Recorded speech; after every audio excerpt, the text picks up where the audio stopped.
All right. Hello there, and welcome back to another great episode of Avoid Crisis podcast. Wow, already we're on episode 6, and we are sticking with our discipline, Alan. You are not in the United States right now.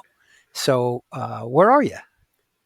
Well, I'm actually in Argentina, in the middle of Patagonia, and the great thing about that is that we're still able to overcome all the technical challenges, and we've been technically challenged through episodes 1 and 5, and I think that just how long it took to get things kind of squared away today, we're still technically challenged, but I think the big technical challenge isn't even a technical challenge anymore. It's really about, making sure that we're here for the podcast, giving our listeners what they want to hear, how they avoid crisis. I'm in the middle of Argentina, and it's been pretty interesting just to see their battle against inflation as an example. But I don't think that we really want to get too far into the whole worldwide inflation piece when we have so much to talk about today about what's actually happening. I mean, today we had the CPI.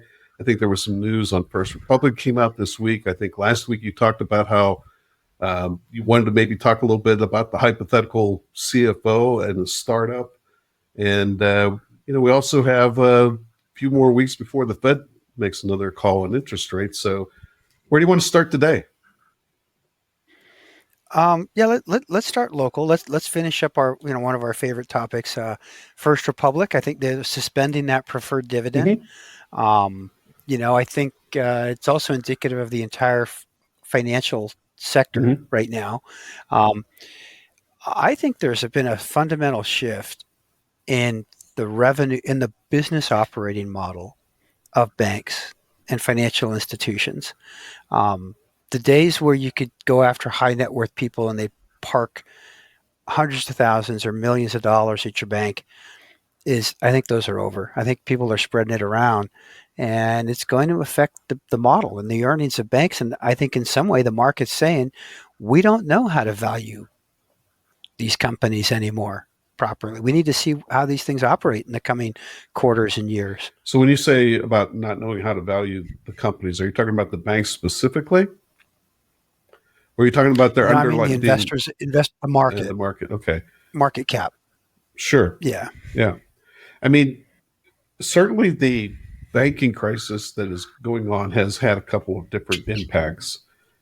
I would say that one is almost to the point of the model um, for banks, which has always been you must earn enough from your investments to meet all your operating costs and salaries and have something left over for profit, right?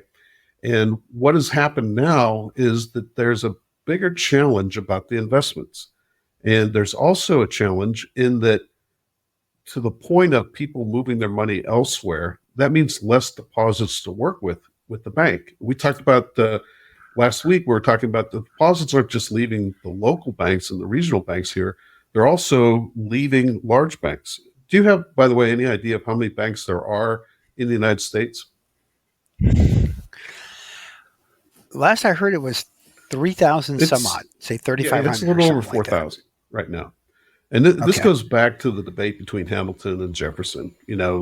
Hamilton was very much thinking that there should be a central bank and that it should really be a part of the Treasury. And Jefferson was like, no, I think that getting a lot of the lending at the local level is much better. And so, he wanted to see more lending happening in the local areas. And that's why he favored a lot more banks. So right now we have, over 4,000. And you raised this question last week. You said, do we have too many banks? And so let's just go ahead and take the dovetail here and say, what about First Republic? What does it mean whenever they take a preferred dividend and say we're not going to pay it? And certainly one that they have paid in the past. So those investors of that preferred are thinking, hey, don't I get a dividend? And now they're being told no. So I've seen different responses. I've seen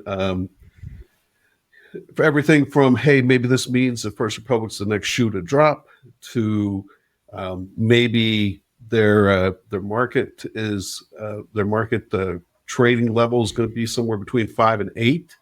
This is whenever it's been a lot closer to 13, 14. So now that means that they think that they must be strapped for cash. They don't know where the next dollar is coming from. They can't pay dividends. I mean, they're really in a position where they can't be sold. So, what's the solution for a First Republic bank? As an example, is a regional bank. And what's your view on this stay of the preferred dividends? There's not a complete cancellation, right? They can declare it next year if they want, Right. same time, same place. Maybe we're in a different position. What are your thoughts on this? Yep. Wow, that's a great one. You know, I'm a little biased. I bank with First Republic. Get I get great service from First Republic. My clients do as well. Everybody I know who's with them loves them. Um, the issue I think is that they picked markets to specialize in, and one of them was private equity and venture capital. And those banking relationships are all up in the air right now, and that was a big money making area for FRB. So they're like I said, their operating model is very different. Um, we talk about how do CFOs look at this stuff. Boy, what a challenging time. You've got issues on big issues on your balance sheet, and you got big issues on your income statement, right? The investment side of the portfolio, as well as uh, sources of revenue and your expense infrastructure. Um, Most of the people I'm hearing from, the core client base at FRB is staying put. They are picking up a few accounts. It's unfortunate. I think a lot of the bad press has actually kind of hurt them. It would have otherwise been an opportunity, I think, for FRB to pick up some depositors. But on this one, I hate to say it this way, but I think time will tell.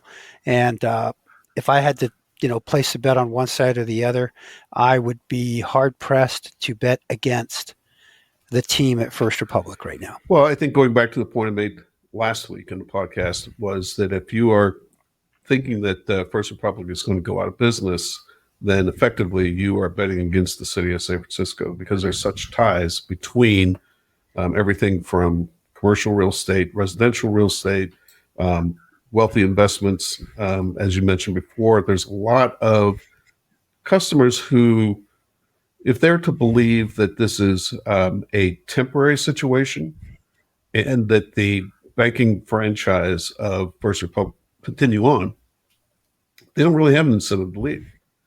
And if they don't have an incentive to leave, that belief that eventually the company is going to have to be sold may be not on the table. But let's jump away from that and let's go to one of the things you said you wanted to talk about last week, which was what do you do now if you're a startup CFO? Oh boy, yeah, this is where you got to earn your money. um, Very challenging times in front of us, right? Rising rates are probably going to go up another quarter before they stop. I think. Will it be the next meeting or not? I don't know. Let's throw that one for the next topic. Um, but you know, demand is going to have some pressure on it at the top. Um, the the equity markets and the ability to raise money to get capital is going to be kind of tight. Um, you never want to go. So you look at debt. You never want to. You never want to try to borrow money when you need it. You always got to borrow money when you don't need it, and that's when your balance sheet looks really strong and everything looks great, and you'll get really good terms. Um, they don't want to see less than 6 months operating cash, 9 months operating cash. You got problems. So each situation is going to be unique, but assuming some level of stasis, um, you want to conserve. You want to conserve cash. Um, you need to de-risk. Um, I don't mind being a little bit levered right now, having some leverage out there, having some debt on the balance sheet.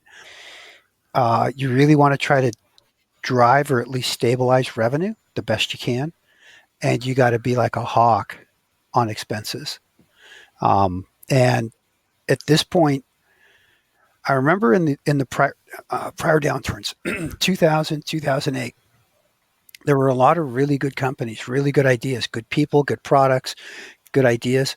that they just couldn't Right. So survive, you're talking about and it was just bad two timing. different. You got to You're talking about two survive, different crises, though, right? In 2000, you're referring to the dot-com meltdown, I think.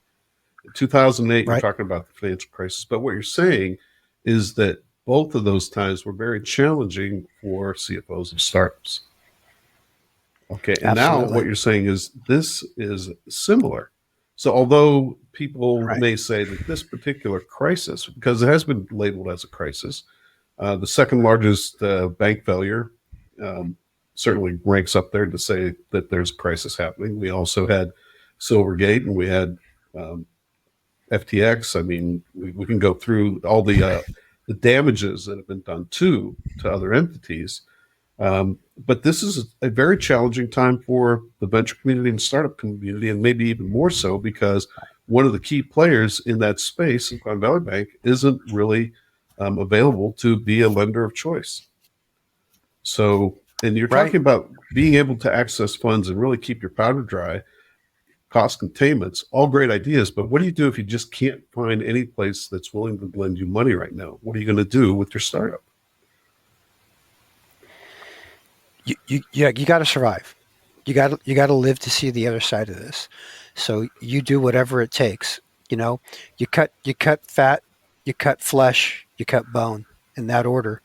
And if you got to amputate a limb to keep the body alive, it's what you Are you got to do. saying that a startup founder, CFO, maybe CEO might have to give up equity to get through this time? Portion of equity? Sure, sure. If you're got your back up against the wall and you don't have a lot of other choices, yeah, Yeah, yeah, I think that there's two sides of the coin. One, when there's ample liquidity, things that shouldn't get funded sometimes do, and when there right. isn't enough liquidity, things that should get funded don't. That Right? yep, Um, spot on. And that's the pendulum has right. swung, right? Like most things in economics and life cycles, it usually goes too much one Mhm. direction. Rarely does it stay at the perfect Goldilocks position very long. Usually it'll swing, the pendulum goes the other direction, and we had a very quick swing this time. But yeah, we are on the side where good ideas, good companies that should Mhm. get funded probably won't over the next 12 to 18 months or so. So we talked about this is a real show for real people in real time. Today being Wednesday, Yes. we're the day before the bank earnings start to come out. So what are we missing right now, or what are we missing? We're missing all the information they have about.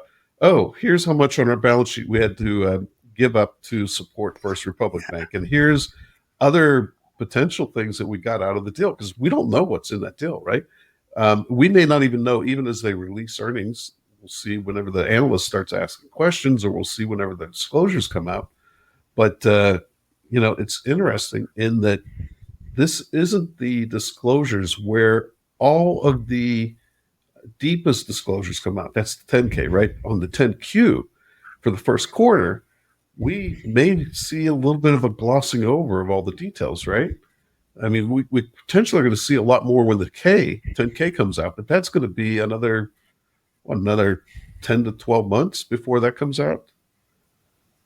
Mhm. So, Yep. it'll be interesting to see what they say. I'd like to know, what are the banks going to tell Yeah. us? Because they're going to And as I was saying, no, go they're going ahead. to give insights into the economy. They always do. They're going to give insights into what Mhm. trading has occurred, and they're trading, and that's going to be really interesting because if there was the need to unload these assets on, let's say, the available for sale, and there was this forced sale, we know it was a couple billion at Silicon Valley Bank as an example. Did that fire sale end up leading to trading gains at some bank or banks? Could that have happened? Collectively, they might have all said, "Hey, here's some." It'll be interesting to see what comes out with that. Or was the overall market going through a period of digestion of this, and that led to trading losses? We don't know. We'll know as the earnings start to come out, right?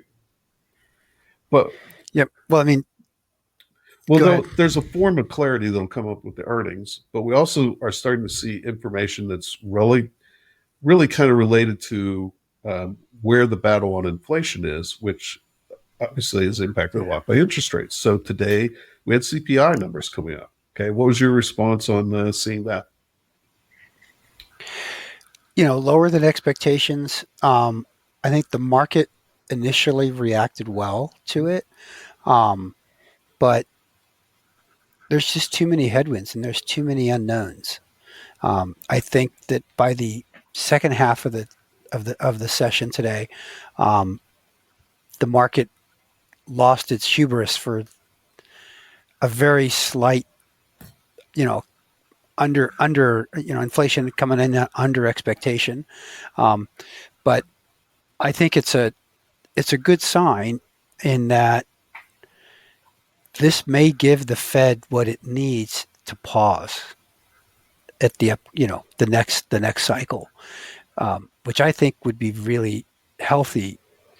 Well, healthy for the market, stock market. I don't know about what it means for the economy, right? I from what I'm seeing, inflation seems to be much more under control, and like turning a big battleship in the ocean, you don't just flip a dial and it hits the next day.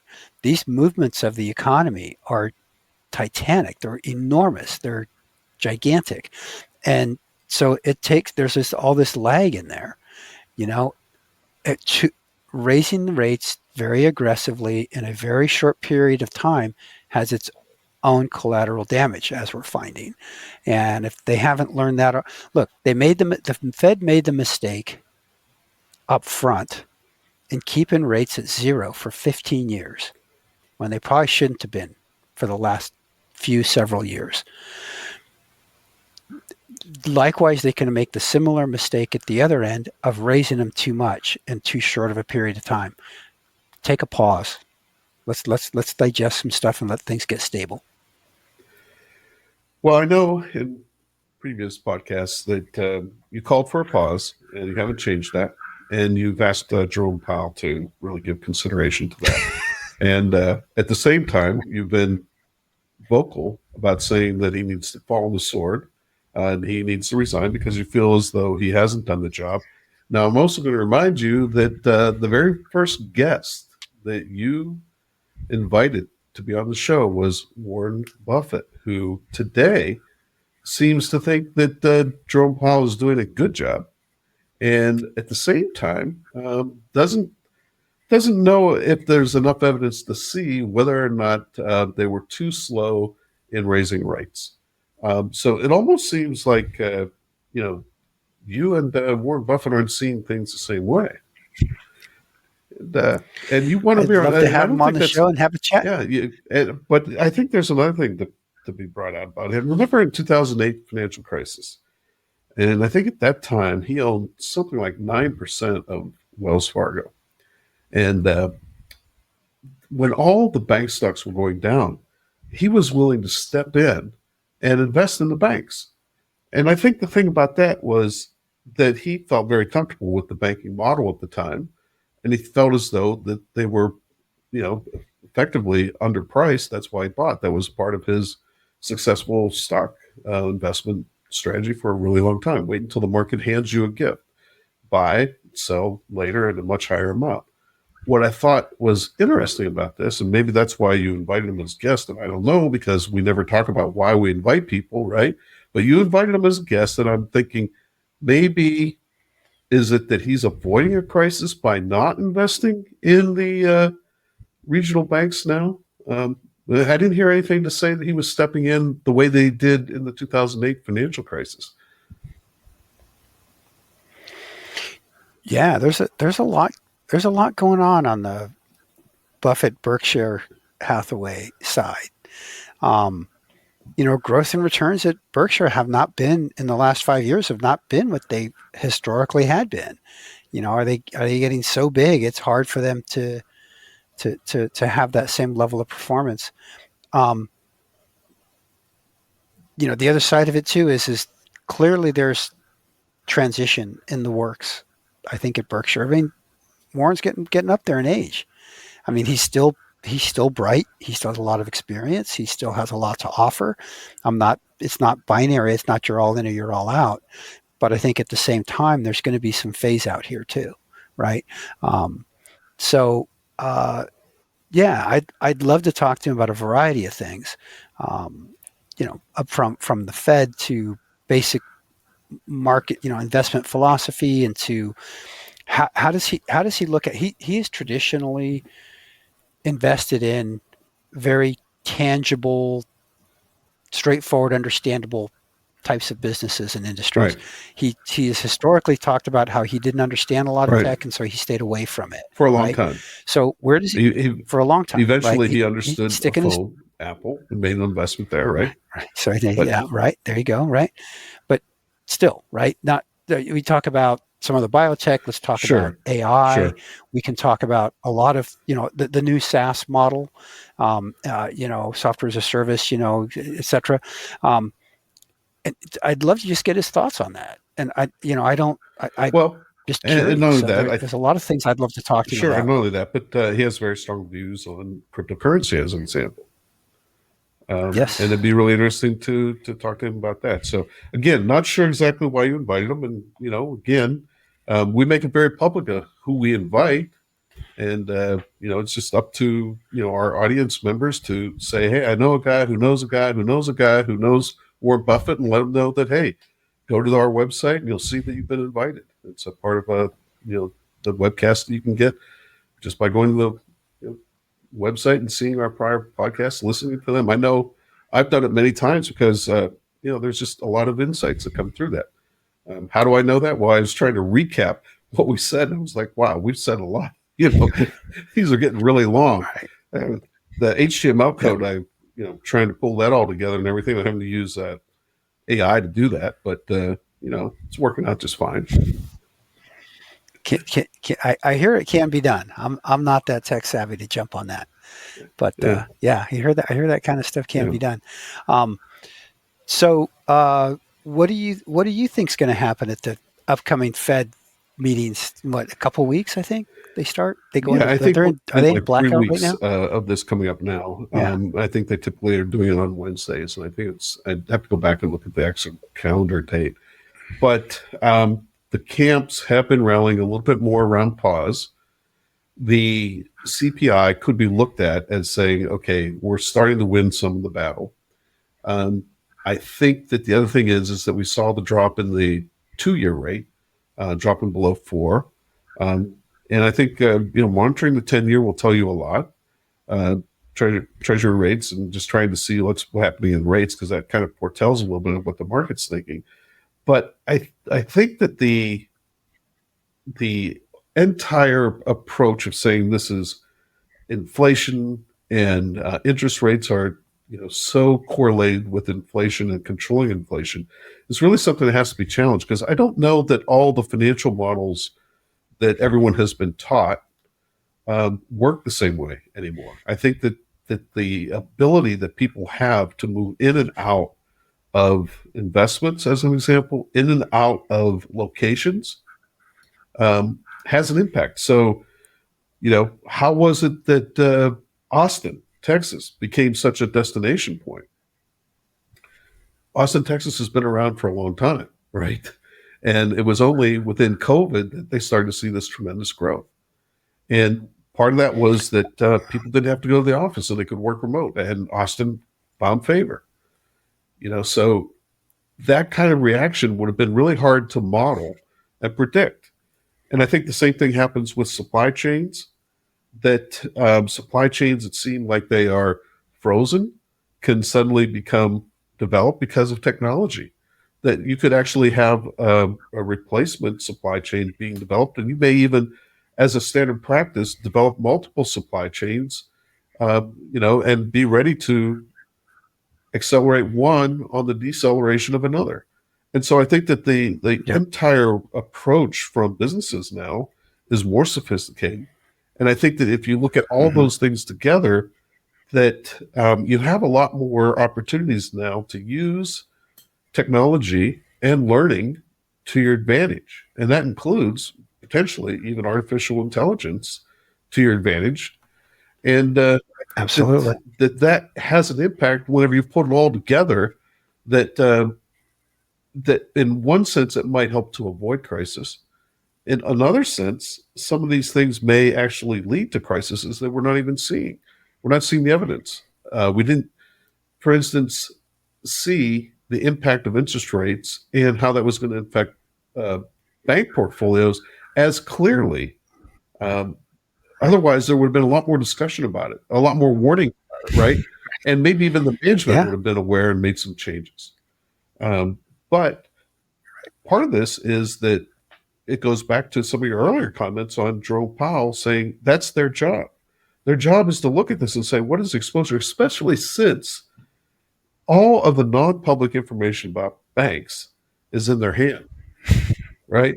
that's right. That's Everything right. that you Yep. would Yep. want to know about a bank and its positioning and its risks, they have that information. So they could have just said, okay, we're going to take rate movements very slow. We're going to do it all once. They could have said whatever for whatever reason, but the way that they did it is definitely having a ripple effect.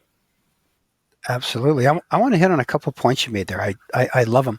One of them was about supply chain and having alternate or multiple sources. Now, as people can live anywhere and be anywhere, and there's a lot of discussion about the over reliance on China. There's discussion about over reliance on Taiwan for chip manufacturing. That's coming on shore. Big announcements on that, etc. And it reminded me and then in the banking crisis as well, it reminded me of a concept that I think is really important for our listeners to remember. Whenever you're looking at systems and processes, you always want to avoid a single point of failure. If you take this one piece, this tool, this person, this whatever out of your process, what would you do? Do you have what's a hot backup, right? Do you have a thing that you can just switch everything over to and it'll just work? So in the banking thing, it was, do you have other banking relationships that are funded that you can go take your payroll and your payment platforms and everything and redirect them to in a matter of minutes? Avoid crisis. You got ahead. You did not have a single point of failure. Supply chain issues. We're now seeing that again. So the concept I just want to throw out there is single points of failure can lead to crisis. You want to avoid crisis, avoid having a single point of failure. Um, the next thing you talked about that I loved was AI and the coming impact on that. There have been all kinds of statistics and data about what percentage of the workforce this is going to displace. And within a relatively short period of time, right? I mean, is it going to be tomorrow? No. Next month? Maybe. Next quarter? Probably. Next year? Absolutely. We're gonna start seeing a shift in the labor pool because AI is going to be able to do a lot of work that's now humans are having to do. Where are those workers going to go? And it's going to end up being a further separation of the haves and the have-nots. So you want to be on the right side of this equation. You need to learn tech. You need to understand it. You need to know how to apply it. If you're one of the people who knows how to use AI in different applications or instances or situations, you can bring that as a valuable tool to a company, and that's a new job, right? It's going to put 50 other people out of their job, but you're going to be the person with the job doing that. Unfortunate, but it's where we're headed. And in the long run, from a macro perspective, it's going to have a measurable increase in GDP. And so I'm very bullish on where in the long run where AI is going to take us. But like any big shift, it's going to be painful. There's going to be equalization adjustment in the market, and that's painful when you're in the middle of it.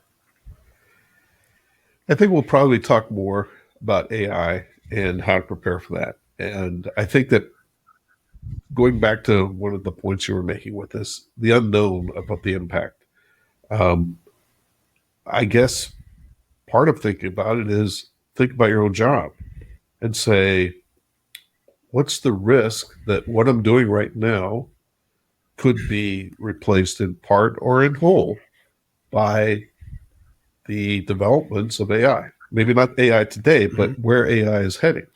Because AI is learning constantly. More and more data coming in, more and more understandings. It becomes more and more capable of performing tasks that have certain mental decisioning done by humans, but it can be trained or programmed effectively to take the same data and arrive at what is the theoretical best answer. And so think Mm-hmm. about, for instance, you're a doctor and you're to determine diagnosis. And now what you do is you go through and you inquiry about the symptoms and you're trying to understand that. Now, Mm-hmm. some doctors might say, well, I get a feel from talking to the patient about the next question I should ask. But think about that. Could those same questions be handled over a PC? You answer these questions and it's a very friendly kind of tone that this questionnaire is coming from. And next thing you know, it's saying, okay, we think that you may have the following disease, right? And would it be great to have all that done even before a doctor even saw you? Say, well, I'm looking over here at the symptoms Right. that you said, and it gives them a head start as an example. Now, does That's that, right. And it can all be voice right, activated. This isn't like type on a keyboard anymore. This is you're actually right. having verbal conversation with the Yeah. AI. Now, there's certain jobs that you probably are never going to see AI really be able to change. So let's take horse racing. The trainer is not going to be AI.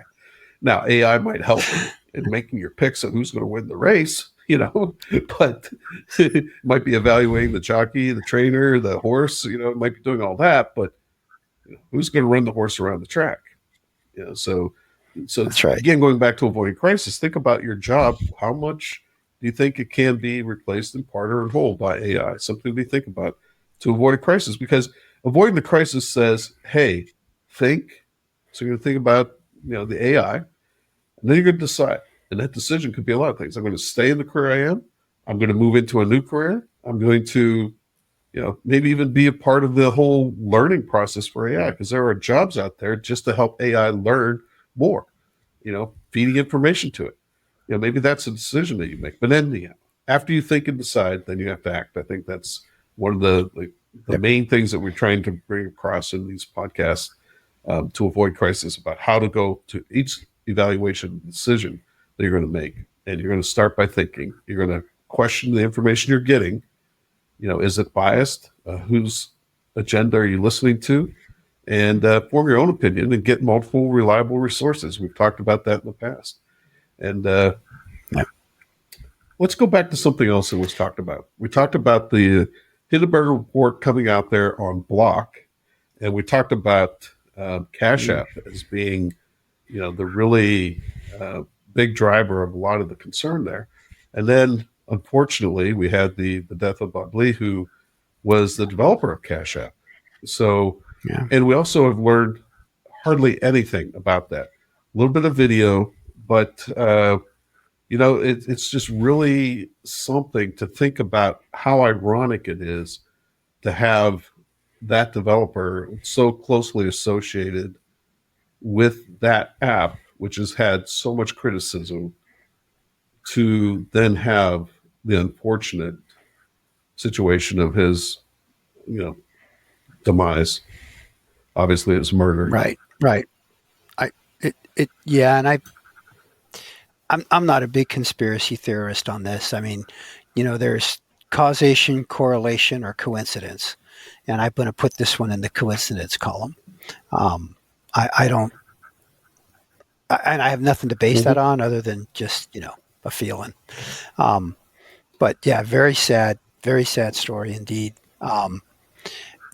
There's an interesting topic there, and everybody talks about San Francisco being a mess, and Portland, and some of these major, generally speaking, blue, more liberal cities.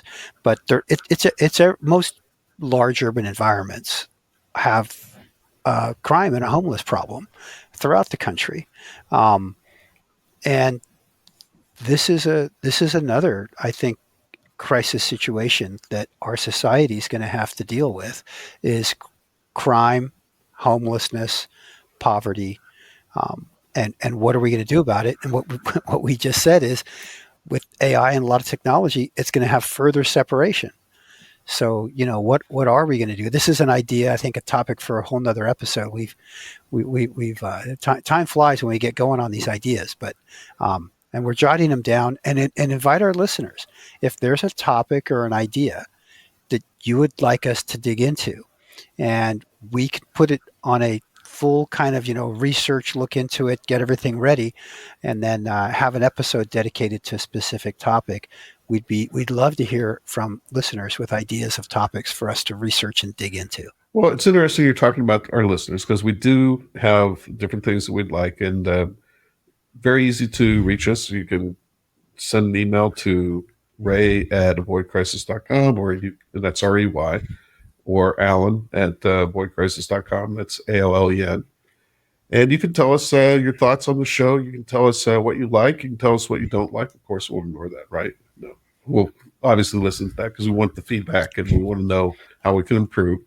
And then, too, we want to know what you'd be interested in having us talk about. We've had a lot of different ideas of what we're going to be talking a lot more about, but a lot of that's aligned with being able to get guests that are very informed on the topic.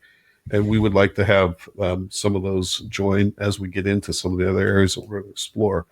We've been dealing a lot with the banking crisis because I think we both agree that it's not over.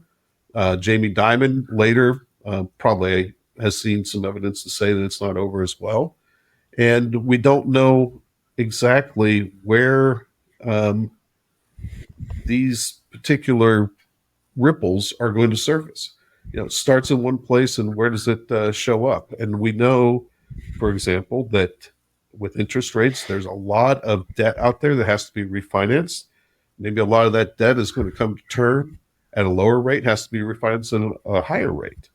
So that's going to put a lot of pressure in the financial systems. And we're also talking about that we may be entering into a credit contraction period where it's a lot harder to get lending. And you have to have very good history with your lending. You have to have very good cash flow, show that you're going to be able to repay the debt. So there's a lot more challenges ahead. Absolutely. It's the analyze, decide, act. Um, you really need to manage the balance sheet, manage the income statement, um, both professionally and a business side, but personally as well. Um, you know, you got to get rid of that credit card debt. You got to, just manage the cash flow.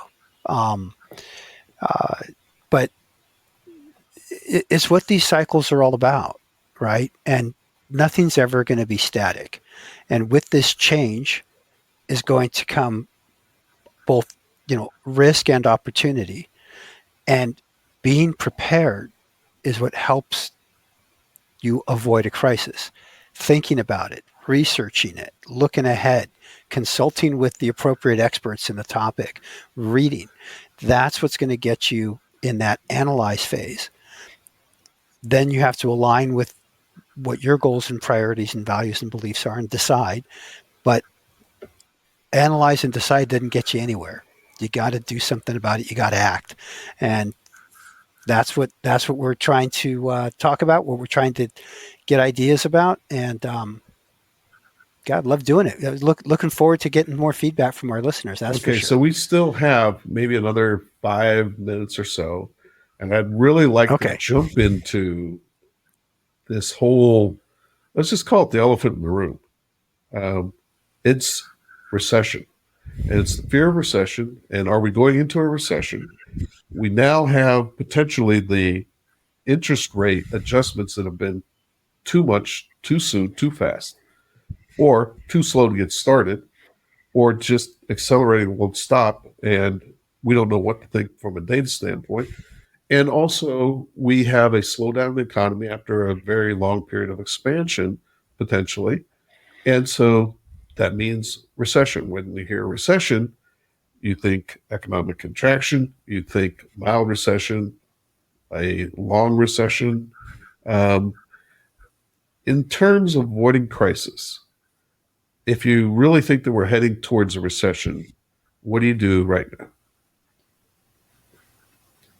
As an as an individual, individual? or well, you don't, as an investor, you do not want to be in discretionary items, right? I think right now travel is doing pretty well because of the pent up demand from COVID.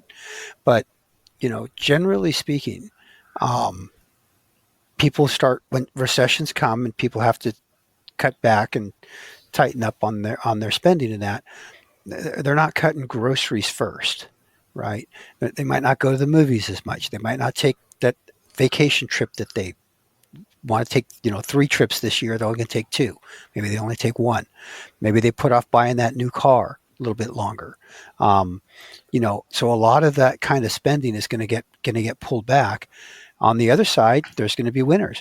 Look at here's one. We didn't talk about this earlier, so you didn't get a chance to do any pre-research. But Campbell's Soup has been crushing it the last few months. Um, I think as all the recession talk was heating up, um, you look at what the CPG lineup that they have. They're great products for recessionary times, and they're behaving accordingly. So it is definitely a time to rebalance that portfolio and to have a much more defensive position, right? Things that aren't going to be affected by interest rates. Look at the housing and home builders are having a tough time. Um, and look at things that are going to be more of a flight to value and a flight to frugality, if you will. I think that's what you do as an individual at this time. And then, looking inward, microeconomics, you got to manage your own budget accordingly. Now is not a time to be taking on new big expenditures, things like that. You want to conserve your cash, and tighten up a little bit. That's what I think. All good things. So, I sound like such a downer on that stuff, man. It's like, no, go out and party, spend all your money. But I remember back in the day, cost him the election. Jimmy Carter in his sweater standing by the fireplace saying, "We've got tough times. We really need to lower our thermostats and not use so much gas, and we got to hunker down." It's like, okay. Then Ronald Reagan came along and said, "There's a light on the hill," and blah blah blah. People want to hear the good stuff, but you can you can you can be optimistic. You can win in this environment, but you just have to be realistic about what's happening on the playing field. all good stuff. Once again, I can partly believe that our time is coming up already. Um, and Wow, there I'm you go. wondering about Yeah, do you have any new guests? I know that you've invited three already. Um, so you've got Mike Roffler, you've got Warren Buffett, right. and Jamie Dimon, if I recall right. Jamie That's right. Dimon's probably going to be speaking tomorrow, so maybe he'll mention some of the ideas he's gotten from the podcast and repeat those, and you know, we will see. Yeah, he should read those Yeah, notes you typed up just to make yeah, sure he has that's all right. the Yeah, he points should. right. And It'll be yeah, good. yeah, for sure, for sure. Yeah. No, I thought my homework assignment was only three. I guess I should always be thinking of other guests. Thanks for Yeah, you should reminding be me. Next show, I'll have my fourth guest on somebody on my there. list. Yeah, I'll have that yeah. ready. I have been waiting to make an invitation because I want to make sure that they are willing to go into the chapter that we'll get into because it's going to be a really hot topic. And I want to make sure that we don't try to do it without having some people that are really informed and can talk about it. Because I think it'll be something that has impacted a lot of individuals. And so I think that it'll be really interesting to have some more of those kind of topics come up. But we're interested in hearing what our listeners are wanting to hear as well. And we'll be developing that. And so I think the next guest that I'm going to invite will probably be next week as well. So I'm going to hold off. Wow. Okay. Uh, just as an update, I have not heard from the three that I have invited, which is Sharon Stone, Spencer Lee, and Shaquille O'Neal. I'm expecting to hear from at least one of them because I know that our word of mouth strategy will work. that somebody who knows Sharon Stone, Spencer Lee, or Shaquille O'Neal, and as soon as they hear they're invited to come on to the Void Crisis podcast, who can resist, right? I mean, I'm sure that they want to Absolutely. come on here just to be able to talk a little bit about their experiences in life, their thoughts about how to handle different situations, and I think any individual's gone through ups and downs, so everyone's had to face situations where it's not been easy, and so be very interesting set of individuals to have come on, because even as you talk about Warren That's right. Buffett as an Where they've example, had to have, Warren Buffett has he's had some ups and downs. I mean, he's sure. Yeah. and I think Jamie Dimon has as well, and and Yep. I Yep. think that Where they've had to avoid right, crisis, no doubt. and I think Yeah. too that when you think about the idea of think, decide, act, I think that his wisdom to say, hey, we really need to do something to support this regional bank here, First Republic.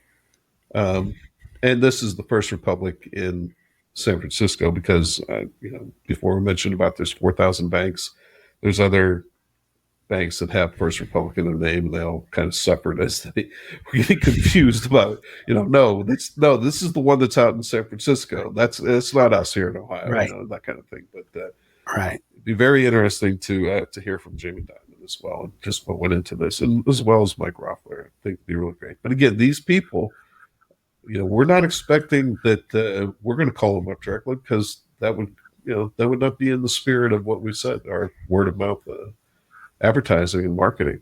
So, Mm-hmm. I mean, Mm-hmm. it's a challenge, right? But I think it's something that can happen. And as Yep. soon as one of them comes on, we'll be like, did somebody ask you or tell you, hey, did you hear? Like, how did you find out about? Yeah, how How did did you you find find out? out How'd you about it? find? It'd be great. Yeah, We'll connect connect the the dots. Like, dots. We'll connect the and then dots. and then like, why in the world was I selected to be on such a great podcast? And yeah, it'd be an interesting story to hear. So Of course, the power of networking, that's the right. power of this. And maybe that's what gets you through a recession. You never know. That's right. Very much so. All right. Well, with that, I think we should wrap up for the week here of Wednesday, April the 12th. And next week, are you going to be still traveling on the road, or are you No, I'm going to be going to be back in back. the U.S.? I'm going to be back. I think that Okay. it's been a great trip so far. I've learned a lot. I've been, talking to a lot of people here in the country about the battle with inflation. And I think that we'll be able to talk about that a Yeah. little bit more, because, hyperinflation is a real, real problem. And, we'll get into more details about that in upcoming podcast, and give you some more of the observations. But, we really don't want to see inflation get out of control. No, So, no, you don't want to see yeah. hyperinflation. Well, I'm really excited to hear about your man on the street discussions down in Argentina when you get back next week.